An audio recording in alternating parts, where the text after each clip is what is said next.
right, so you're welcome back now. Let's talk about fire, because last week the Ghana National Fire Service was very busy. I mean, because they had to go overdrive.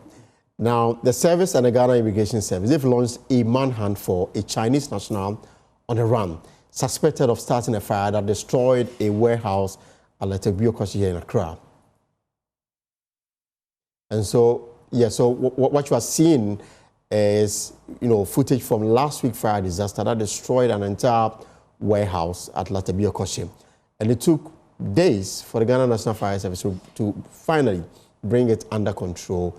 The warehouse, which had been converted into a makeshift factory for the production of rubber slippers and shoes, was completely gutted by the blaze, leaving behind charred debris and heavy losses for operators. An adjacent residential house was also reduced to ashes in the blaze, which sent plumes of thick black smoke billowing over the area. And the chief officer, Daniela Mausi Intosapom, says investigations point to a suspect as the one who negligently started the fire. Over the weekend, to another fire destroyed part of the Accra timber market. A suspect arrested for starting the fire, we understand, we put before court. Now, let's understand what went on. And in the studio is the Greater Accra Regional Fire Officer, ACFO to Rashid Kwame Nasiu. You're welcome, sir. Thank you. And it's good to see you. Yes, good to see you too. Right. So let's start from the Lartebiokoshie incident. Okay. And now everything is done and dusted. You've handed over the place to the owners or to the assembly? Yeah, so what actually happened was that, let me take this opportunity to extend my greetings to the Chief Officer, Daniela Mausi Intosapon, for giving us the opportunity to continue to serve. Right. Now, what happened was that at 15 hours, that was on the 9th of September, we had a distress call reporting an outbreak of fire at Lartebiokoshie. So as soon as the first pump left, they got there around 24 hours. It took them about approximately 4 minutes or more to get there. As soon as they got there, they realized that the fire was at a developed stage. And so one fire engine couldn't contain the situation, so they requested for further assistance, and we marshaled about 6 fire engines and then some private tankers to come and assist us in the fighting of the fire. Now, it took us throughout that night, before the fire, from 4 o'clock through the night to the following day, which was a Wednesday, to the evening. We ended the fire on Thursday. Thursday, yes. Almost 3 days. Yes, we were there. What we normally do is those people, we run shift. So the outgoing will be there, the incoming will come there, change them, and then they go. So that was what was going on. So we stayed there for 3 days. For 3 days. And whilst the fire was ongoing, I heard media reports about some people that died in the process. Did you come across anything like that? No, I can't confirm that. Nobody died? Nobody died in that fire. Nobody died. What actually happened was 2 people got injured at the fire ground there. 1 fire officer and then 1 civilian. They were at a height and fell. So, and quickly, the ambulance service were also there.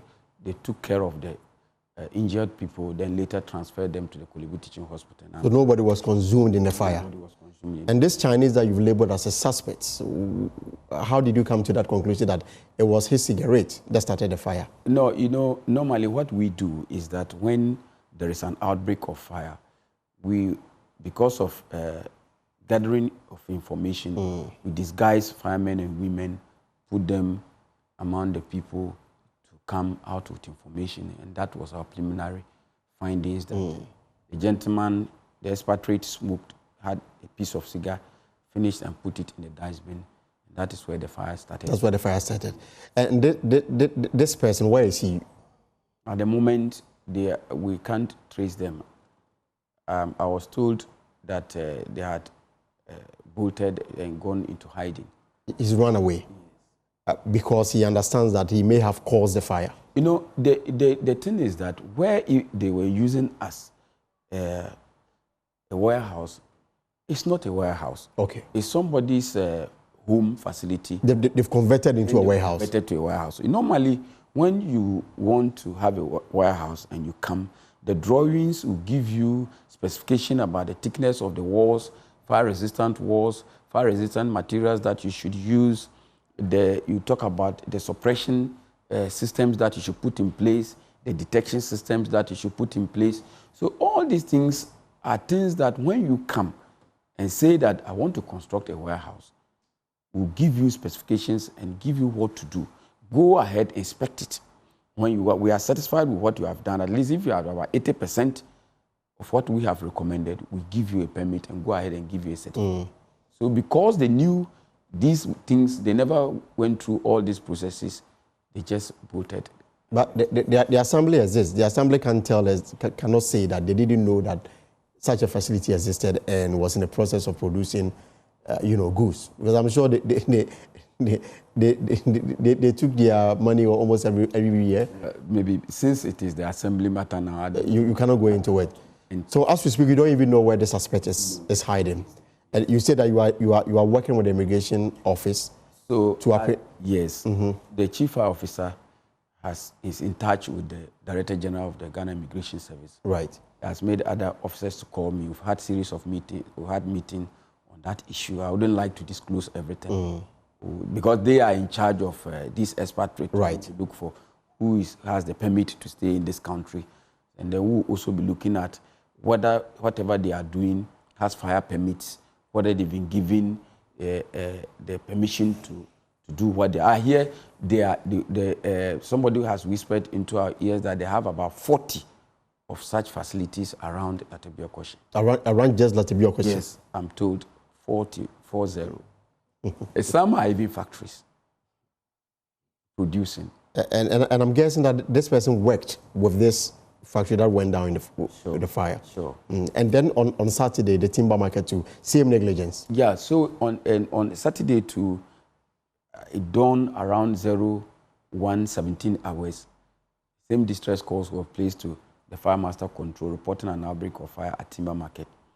So by 01:21 hours, the first appliance was already there. We got there, realized that one too was at a matured state. So quickly we had to call for assistance. That one, we had to marshal about 8 fire engines and 3 private tankers. So I called the regional minister, and then she quickly linked me up with the MCE, and then they released the assembly tankers, about 3, to come and augment the water for firefighting. And so that one too took us throughout the day. By around noon, getting to 1 o'clock there, we had finally brought the fire under control. And again, the chief fire officer also points to a gentleman who was also, smoking, left, the what he was smoking, and then also started the fire. Now, that one, what the information that our intelligence gathered was that this gentleman, after close of work, gathered refuse and decided to burn the refuse. So he set fire to the refuse and then went to sleep. Then in the process, the refuse burned, then extended to the nearby shop. And then, those areas are all wooden structures. So that is how that, and so that one, because of that, the police went on a manhunt and they were able to apprehend him and sent him to the Jamestown police station. But you don't know, we don't know whether he's been taken to court. Do you have that information? I can't confirm that. You can't confirm that. I can't confirm. So officer, in all of these fires that you've witnessed recently, is there a particular theme that runs through all of them? Yeah, there's something that runs through. These are human errors, you see, and some of these fires, they start very small. Just like I said, you can see that the people who actually lack appreciation on issues bordering on fire safety, that is what has caused what has happened. And I kept saying that you are into business and your worst enemy is what is going to reduce you from the top to zero. Right. So they should have seen fire service as partners in development, bring us together to be able to teach them, show them what to do to protect their investments. So I think that the way forward is for them to come be in touch with us so that we'll tell them what to do to forestall these things, because some of these things are avoidable. To gather refuse, set fire to it, and then this extends to raise down people's investments. Is not a good thing. And then there was also the issue of access to some of the fire sites. Yes, that one was a very big problem, especially the second fire. When the first... And this is the timber market one. Timber market one. When the first appliance got to the place, some driver with impunity had packed a truck loaded, full articulated truck loaded with timber wood to come and discharge, and it was nowhere to be found, went to sleep, and the tender had nowhere to pass. So they had to go negotiate somewhere before finally we had access to go and fight fire. So access was also a problem. And even that one self, we had to connect about the minimum hoses we could connect from a fire appliance to the scene was 5. 5. Yes. So what it meant was that it meant that much water that was meant for firefighting was trapped in the hoses. And so it made the work difficult. Made the work very, very difficult. And there were no hydrants around. I sent men to scout for, see if we could identify 1 or 2 places that we knew we had hydrants, and all those places there were no hydrants. Either the people had constructed structures on it, so difficult to identify where they are. So that also gave us a lot of problems. So as we go forward, I mean, for example, over the weekend, last week, not over the weekend, last week Friday, the Medina Red Cove flat, yes, fire that we spoke about here on this show, some time back, and you made some recommendation that it was important that the place is left, yes, for whatever needed to be done before reconstruction can start. Now the assembly moved in to demolish the place, saying that they will not allow any more construction. Sure. Because now they've classified the place as a security zone. Sure. Is this something that you welcome? No, I think I already said this before. The way forward is for us to pull a brick and then get a very beautiful plan for the place. Fire service will come in, will give our fire engineering drawing, the fire plan, and the way forward, maybe provision for hydrants, provisions for hydrants, provision for suppression systems, detection systems. Egrees will be created to allow, in case of any emergency, how tenders could pass through. So I think what the Assembly is doing is in the right direction, and we must commend them for that. All right. Before you go, your final words? No, my final words is just like I am saying Red Cove people have done. I think a similar thing should also be done at the timber market. Timber market. They should pull bricks, hold on. Let us look at a beautiful plan for the place. We have fire engineering drawings for the place where hydrants will be sited. We'll put smoke detect, everything, get egrees, and then the place will be beautiful, nice for them to occupy. So that even if anything happens and there's a fire outbreak at all, at least the disaster will not be like we are witnessing today.